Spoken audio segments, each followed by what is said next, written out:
Welcome to the Great Detectives of Old Time Radio. From Boise, Idaho, this is your host, Adam Graham. Welcome to our first non-encore podcast of 2025. In a moment, we're going to bring you this week's adventure of the Falcon.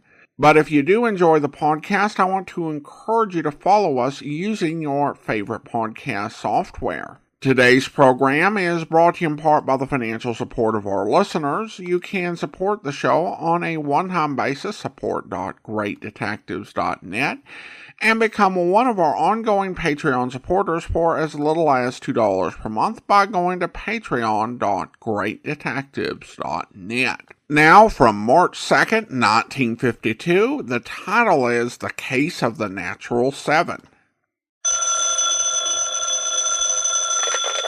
Hello? Yes, this is the Falcon speaking. Oh, Kathy. I'm glad you called. No, you'll have to count me out tonight, Angel. I've got to see a man about a gambling debt. Some boy I know tried to make a seven the hard way and discovered murder was a natural. Once again, the National Broadcasting Company brings you the transcribed Adventures of the Falcon, starring Les Damon. The Adventures of the Falcon, dedicated to private investigators everywhere.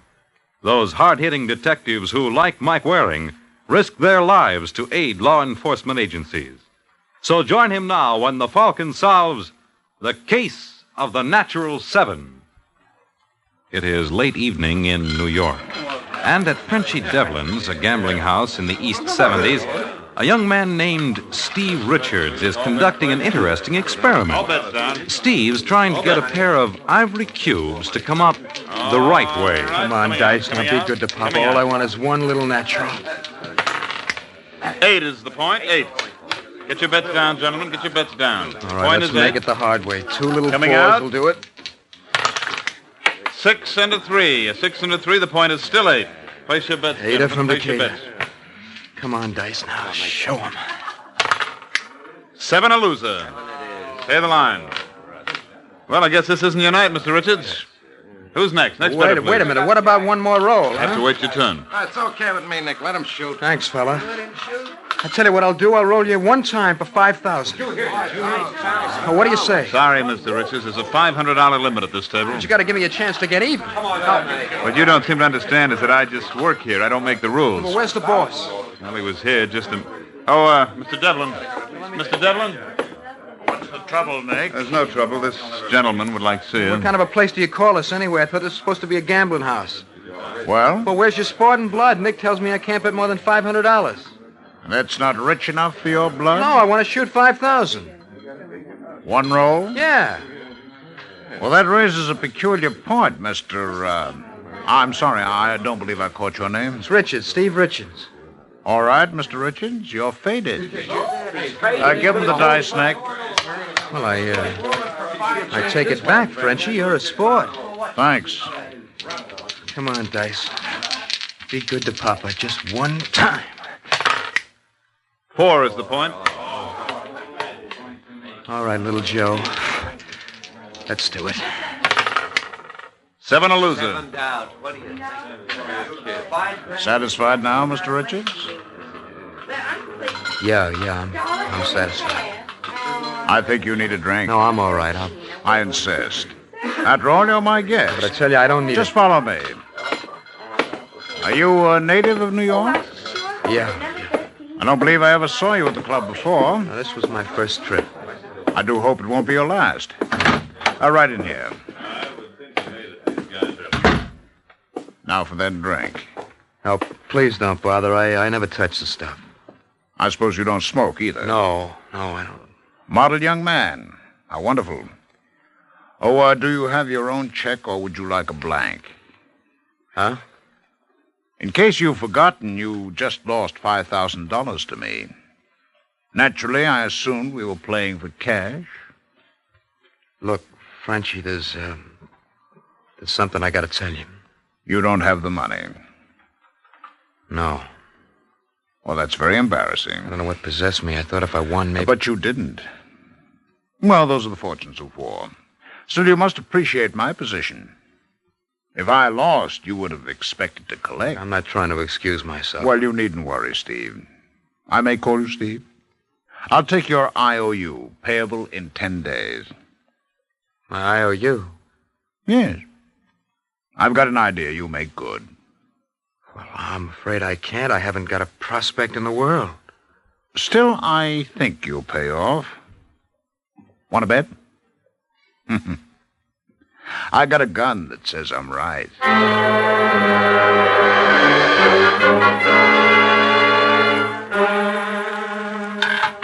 46 left.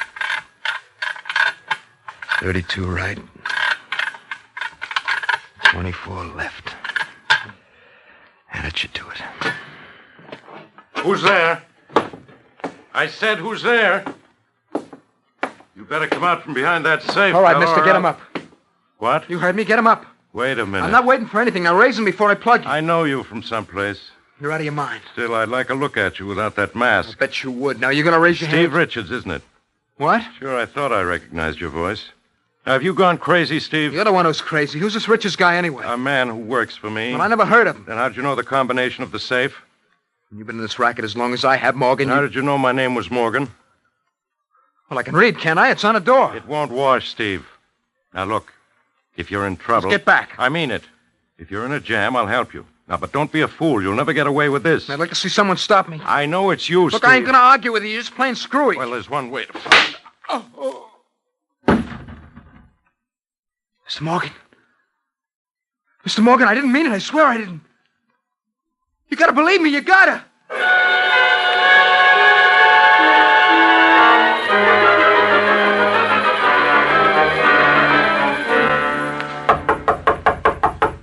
Who's there? Who's there?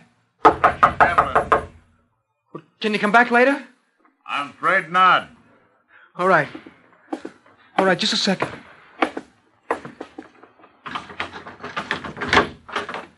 Hello, Steve. Hello. You remember Nicky Zale? Sure he does. What do you guys want? It probably slipped your mind, but I hold your IOU for $5,000. By an odd coincidence, it's due today. Well, I can't make it good. I'm surprised to hear that, Steve. Especially after what I read in the papers this morning. I don't know what you're talking about. Don't you work for Alfred Morgan? Yeah?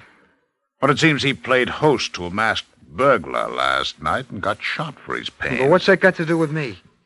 Well, I was just putting two and two together. Now, if you were the thief... I wasn't.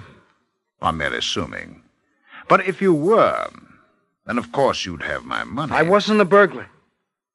I think you were. Did Morgan say so? No.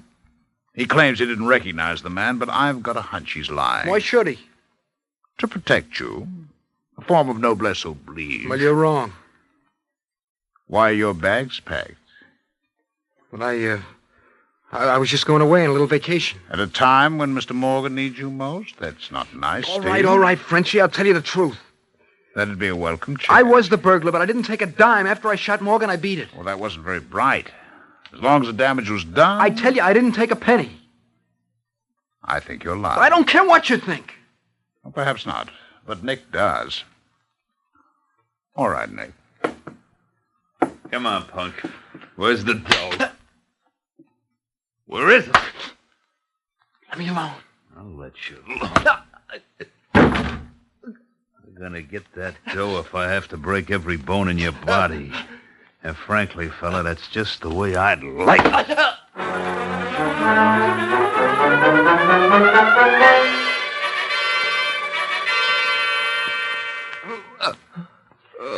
All right, Steve. Take a slug of this. Huh? Go on, go on. It's good for what ails you.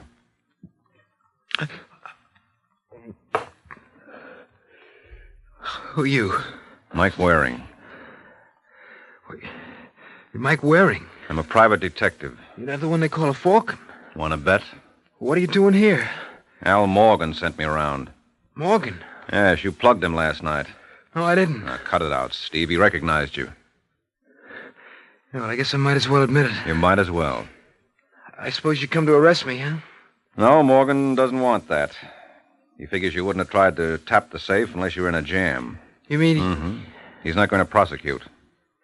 Talk about turning the other cheek. I'll make it up to him, I swear, Mr. Waring, if it's the last thing I do. No, never mind the promises. What happened here? I was beaten up. That I can see for myself. Who did it? Frenchie Devlin. I'll kill him for this. Don't talk like a fool. What prompted Frenchie? Huh? He must have had a reason. I gave him an IOU. Oh, so that's why you tried your hand at safe cracking, huh? I must have been crazy. I won't argue the point. What are you going to do? Well, Morgan's willing to forgive and forget. Let's see if I can prevail upon Frenchie Devlin to do likewise.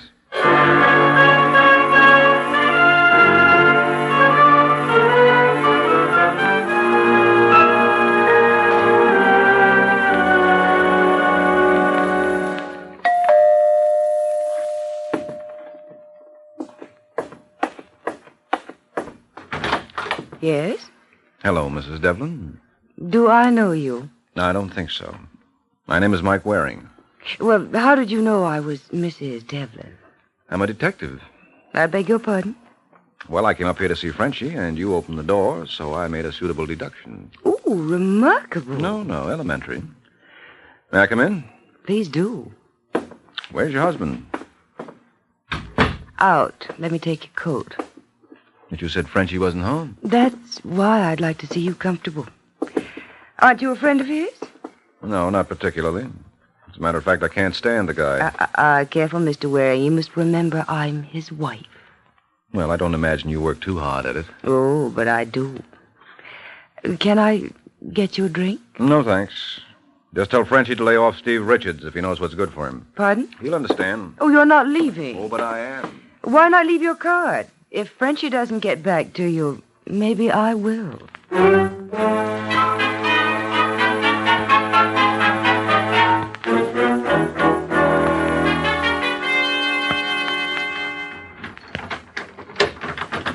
Who's there?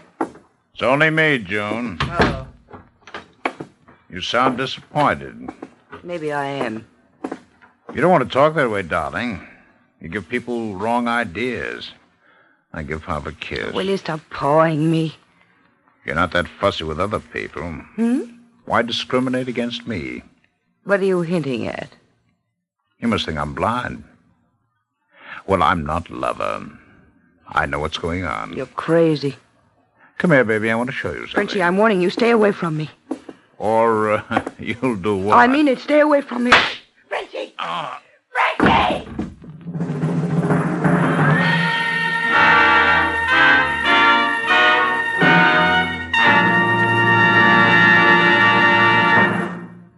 You have a lot of driving to do between now and spring, and some of it will be made more difficult by bad weather.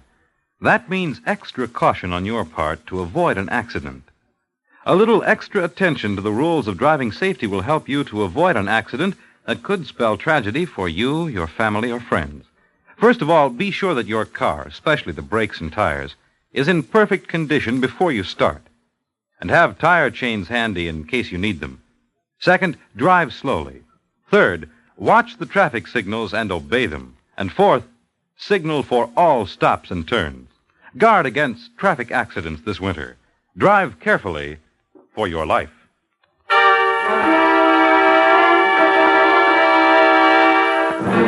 And now, back to the adventures of the Falcon. 2 hours have passed since Frenchie Devlin was murdered. And now, at police headquarters, the distraught widow pours out her version of the affair in the sympathetic ears of Sergeant Corbett. Now, Mrs. Devlin, I know how you feel, but you gotta be brave. I'll try. That's the ticket. Oh, Sergeant, you're so understanding. I never dreamed a policeman could be so nice. Well, we're not the monsters people think. Now, is there anything else you can tell me? No, it all happened so quickly. Frenchie had just walked in. He didn't even have time to take off his coat when the killer fired. Did you get a look at him? Just a peek. He seemed to be about your size. Well, was he stocky or thin? I couldn't say for sure. Well, you're not giving us much to go on. Well, if you're going to press me, I'd say it was thin. Oh, and I think of poor Frenchie. Now, Mrs. Devlin. I'm sorry. Would you happen to know if your husband had any enemies? Oh, no. No, everybody loved him. Well? I almost forgot. A man was around today and threatened him. Who? No, wait a minute. I think I've got his card in my purse. Yes. Mike Waring. Do you know him? Yes, very well. All right, Mrs. Devlin, you go on home. I'd like to escort you, but I have a call to make.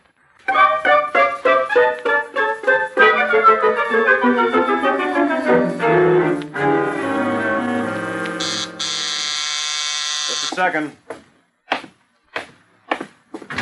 Hello, Mike. Well, Sergeant Corbett. Yeah, long time no see. It must be at least 2 weeks. What brings you to this neck of the woods? This. That looks like one of my business cards. It is. You remember handing any out today? No. Oh, wait a minute. Yeah. Yeah, I gave one to June Devlin to pass on to her husband. Was there a threat attached? What are you getting at? Well, brace yourself for a shock, kiddo. Frenchie was murdered. Once more? Well, you heard me the first time. He was gunned at 4:30 this afternoon. Who did it? That's the question of the day. What gave with you two? Oh, it's a long story. Well, that's okay. I got loads of time. All right, hold on to your hat, because it gets a little involved.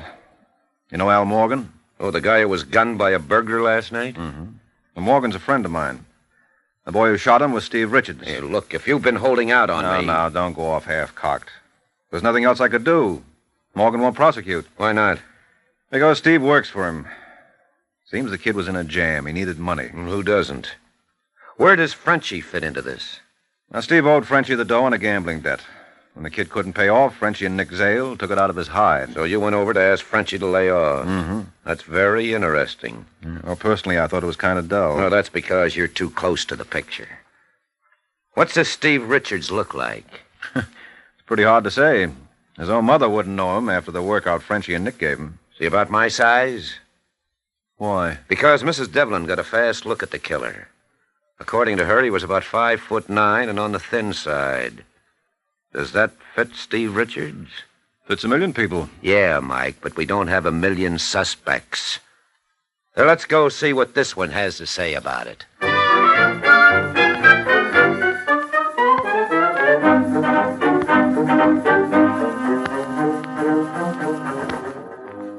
Mike, I don't know anything about it. It's all Greek to me.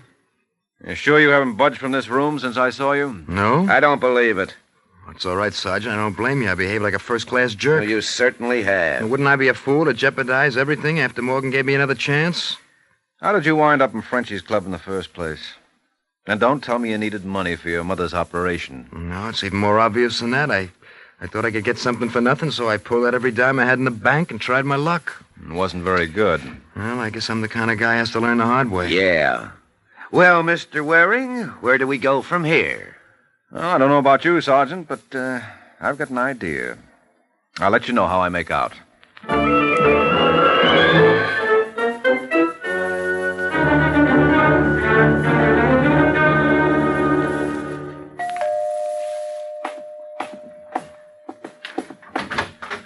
Hello, Mrs. Devlin. Well, if it isn't the bad penny. Mm-hmm. Come in. I understand I'm indebted to you. How so? Didn't you give my card to Sergeant Corbett? I thought you might like some publicity. No, not me. I'm the modest type. Corbett tells me you saw the man who killed your husband. Well, not exactly. Well, you got a close enough look so you'd recognize him if you saw him again. I think so. Mm-hmm. Would you mind describing how it happened? I told the sergeant. And now tell me. Well, Frenchie had just come in. He was going over to the bar to pour himself a drink. Mm-hmm. Just then, the door behind him opened. Where were you during all this? Sitting right there on the sofa. You're lying, Angel. What? I said you're lying. Look at the layout of this room. Well? Well, your sofa is right next to the door. And the way the door is hinged, if you were sitting where you claim, you couldn't possibly see anyone behind it. You're crazy. If you'd like me to demonstrate? If I did, I wouldn't have you work on the door. Look, Mrs. Devlin. June. The police suspect my client of killing your husband. Your client? Yes, Steve Richards. So? So Steve's allergic to chairs, particularly those wired for sound. It's my job to keep him out of it. For which you get paid. That's right. If I'm not too personal, what are your rates? I get $100 a day plus expenses. Oh, that's no money for a man like you. Suppose I could triple it. What would I have to do to earn it? Just, keep me company. Or wouldn't I be in the way when your other friends came to call? What other friends? Oh, Angel, gal like you must have millions. How about Nicky Zale? What? Well, with Nick working for Frenchie, it would have been so convenient. How dare you? It's a mighty nice right you got Now, there. get out. All right, Angel. And I'll be back. I never could resist strong women.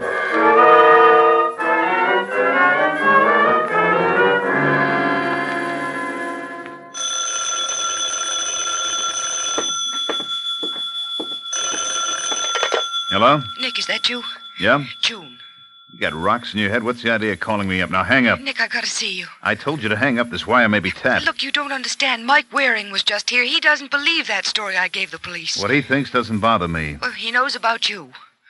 Who told him? I don't know. He must have guessed. You don't guess about things like that. Nick, you shouldn't have killed him. What did you say? Oh, I'm sorry. I didn't mean that. I don't like that kind of talk. Oh, look, I apologized, didn't I? What are you going to do about Waring? You've simply got to do All something. right, June, I got the message. Now relax. I'll give it my immediate attention.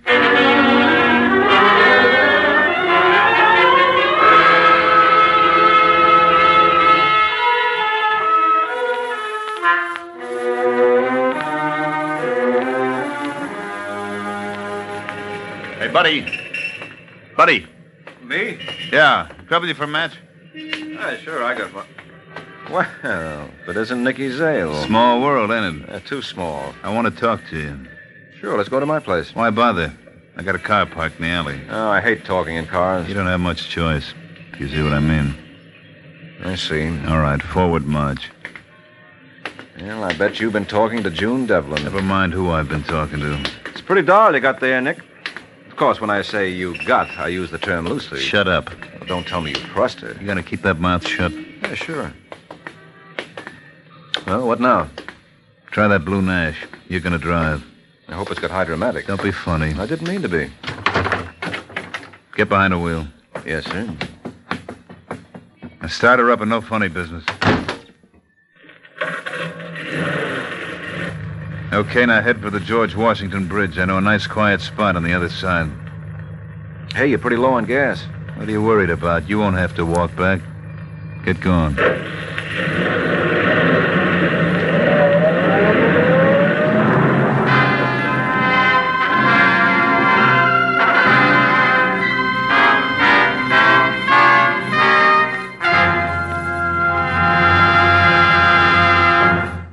Last year, thousands of Americans who tried to get away with carelessness on the highways were killed or permanently injured in traffic accidents.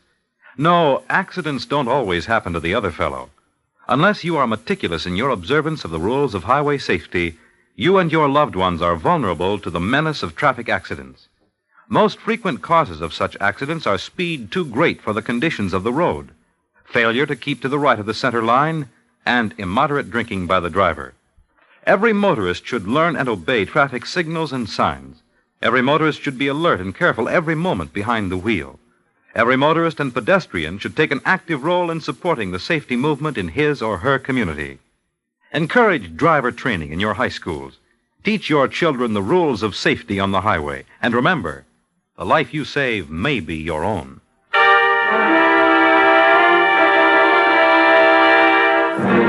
And now, back to the adventures of the Falcon. 35 minutes have passed since Nick Zale offered to take Mike Waring for a ride. And now, 5 miles beyond the George Washington Bridge. All right, Waring, slow down. Pull into that side road there. Okay, any place along here will be fine. All right, get out. What for? This is so cozy. You gonna get out? Okay, Nick. Let's suppose you join me. Let go. Let go or I'll shoot. No, you don't. Oh, you nasty man. Ah, drop it. So you want to play rough, huh? Let me alone. Yeah, I'll let you alone. Not so tough without that gun, are you? All right, now get back in the car. This time you drive. You're going to take me for another ride, and I guarantee you'll like this even less.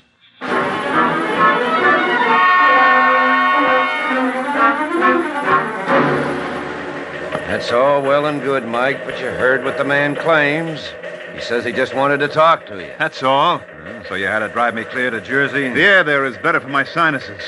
Look, Sergeant, I tell you, he killed Frenchie Devlin. Where's his motive? I can give you a dozen. Number one, with Frenchie out of the way, he could take over the club. Not to mention Frenchie's widow. You're crazy.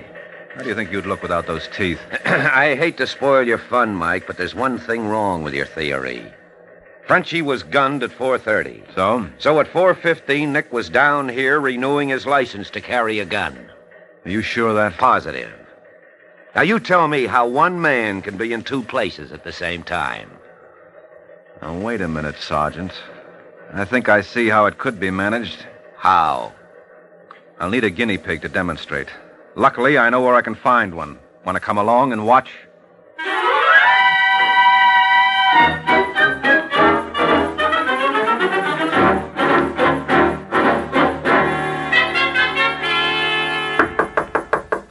Come. Hello, Steve. Hi. You remember Sergeant Corbett. Yeah, sure. How do you feel? Well, much better, thanks. Well, we got it all locked up. Good. No, it's not as good as all that. We're going to need your help, Steve. Well, I'll do anything I can. All right, here's the problem. I latched onto Nick Zale as Frenchie's murderer, but unfortunately, he has a cast-iron alibi. How's that? Well, it seems Frenchie was killed at 4:30, and at 4:15, Nick was down at police headquarters.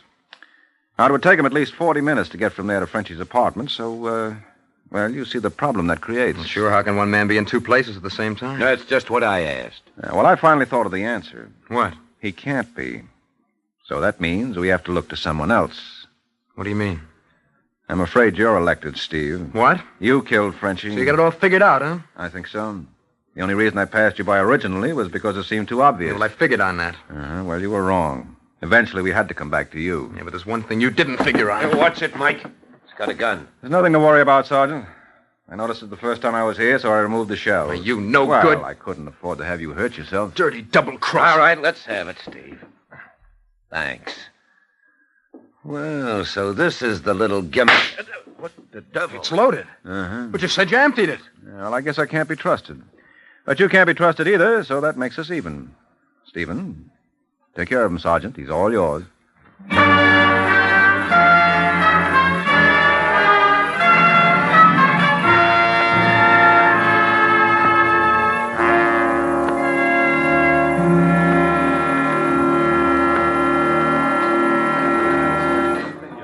You got enough there, or would you like a refill? No, this is fine, Mike. Well, I'm glad you're happy, Corbett. After all, this party is on you. On me? Well, didn't I make you look like a big man? You made me look like a first-class schmo. Huh? I said right at the beginning that Steve Richards was our boy. Oh, yes, but you never could have made it stick without my help. I like that. I got a good mind. Oh, don't flatter yourself. You've got no mind at all. Look, if I could talk you out of Steve as a suspect, what do you think a lawyer would have done? When Steve pulled that gun, that was the one piece of evidence you needed, but you never would have gotten it without my badgering him. Yeah, what gets me is his motive. After all, he only met Frenchie twice. Yeah, but that second meeting was a beaut.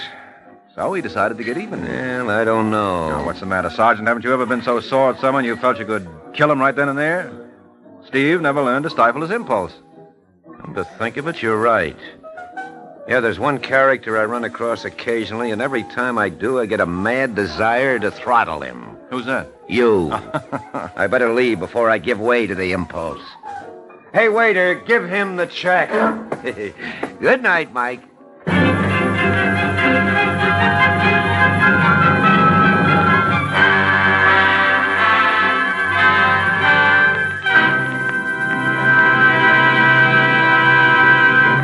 The Case of the Killer's Key. The Case of the Killer's Key. That's the title of next week's adventure of the Falcon, when Mike Waring learns that if love laughs at locksmiths, it may be because death holds the key. The Adventures of the Falcon are based on the famous character created by Drexel Drake. Produced and transcribed by Bernard L. Schubert, written today by Eugene Wang, and directed by Richard Lewis. Les Damon starred as the Falcon, with Chuck Webster as Sergeant Corbett. This program came from New York. Fred Collins speaking. Welcome back. Another case where the client did it and wearing teased us into thinking that there'd be some clever reveal. But his specialty is just sounding super confident of what he was saying to bluff people into confessing. I guess if it's not broke, don't fix it. I did also like the idea that he had an overall lack of impulse control, which is why he went ahead and committed the murder. And that was actually hinted at several times through the story. I mean, the reason he got into trouble was trying to bet $5,000 when he didn't have it, because he just had the impulse, and then he shot the boss because he also had an impulse and didn't grab any money. So all the people who had complex motives, not them, it was just the guy who couldn't control himself. Which is a moral, but I also think a valid clue. Now we turn to listener comments and feedback, and we have an email from Joseph, who writes, "Hi Adam, forgive me if this is a question you've already answered from different people. Are there websites I could try viewing in order to see scripts from lost episodes? The shows with lost radio scripts which I would love to see are Barry Craig and Nero Wolfe, just to name a couple. Thanks for all you do, and Merry Christmas." Well, thank you so much. Appreciate the question. And I don't know if that specifically has been asked. Generally, when I've been asked about scripts, it's been in regards to performance, and copyright, which is never something I'm particularly comfortable commenting on because it's an entirely different area. But in terms of obtaining radio scripts, the only big free website you can really check out is genericradio.com. And I will say that most of their scripts are for programs that are in circulation, but there are some exceptions. They have a script for Pat Novak for Hire of a lost episode. You can even look at the PDF. It's an original script. They have others that old-time radio reenactment groups have gone ahead and submitted their script. I think there are some Sam Spades that fall into that category. And they also have a link to the tobacco industry documents, and there were several scripts that were found as part of a lawsuit against the tobacco companies, and the requirement that documents be posted online also included radio scripts. At the time of recording, the search function for that was kind of acting up, but there were times when the Fat Man and Richard Diamond were sponsored by a tobacco company, so you might be able to find lost scripts there. Beyond that, there have been some script books published. I own script books for both Sam Spade and Pete Kelly's Blues. There are others that have been published for Jack Benny and also for The Radio Adventures of Doc Savage, among others, though the Doc Savage script book is out of print. And many of those radio script books are produced by Bear Manor Media. If it's not in a script book or at genericradio.com, the only options that I'm aware of are it is in a large institution such as the Library of Congress, or the Paley Center, or it might be in a university library if the writer of the scripts donated their scripts to the libraries. And of course, some are in the hands of private collectors. Now, I should add that I don't actually have much use for the lost radio scripts myself. Those that do recreations of old-time radio scripts might provide more elaboration, such as the American Radio Theater or the Gotham Radio Players, and I believe the Metropolitan Washington Radio Club has done some recreations as well. and they might have more insights, but in terms of actual websites that will have a lot of radio scripts on them, the only one I'm aware of is genericradio.com. All right, well, thank you so much. Appreciate the question. Now it is time to thank our Patreon supporter of the day. And I want to go ahead and thank Charlie. Charlie's been one of our Patreon supporters since October 2019, currently supporting the podcast at the Seamus level of $4 or more per month. Thanks so much for your support, Charlie. And that will do it for today. If you're enjoying the podcast, please follow us using your favorite podcast software, and be sure to rate and review the podcast wherever you download it from. We will be back next Monday with another episode of The Falcon, but join us back here tomorrow for our first episode with Matthew Slade, private investigator on the Starlight Mystery Theater, where... I'll begin by asking you if you're familiar with a murder case involving a beautiful young model named Clover Shannon. Yes, I am. She was murdered about a month ago. The police have no clues, or so they say. Well, I've been trying to remedy that. The law's hard to convince. Clover attended one of our luncheons 2 months before she was murdered. Most of us dated her. We were all questioned by the police and cleared. They couldn't make any connection between her death and the club. But you can? I know who killed her. It was a man called Paul Emerson. Well, who is this Paul Emerson? His father has controlling interest in the Emerson Deerfield Chemical Company. Paul's vice president. You'll meet him at lunch. Well, what proof do you have he did it? None right now. That's where you come in, Mr. Slade. You must have a reason for suspecting. I have. The police don't think it's very good. I hope you'll be with us then. In the meantime, send your comments to box13@greatdetectives.net. Follow us on Twitter at Radio Detectives, and check us out on Instagram, instagram.com/greatdetectives. From Boise, Idaho, this is your host, Adam Graham, signing off.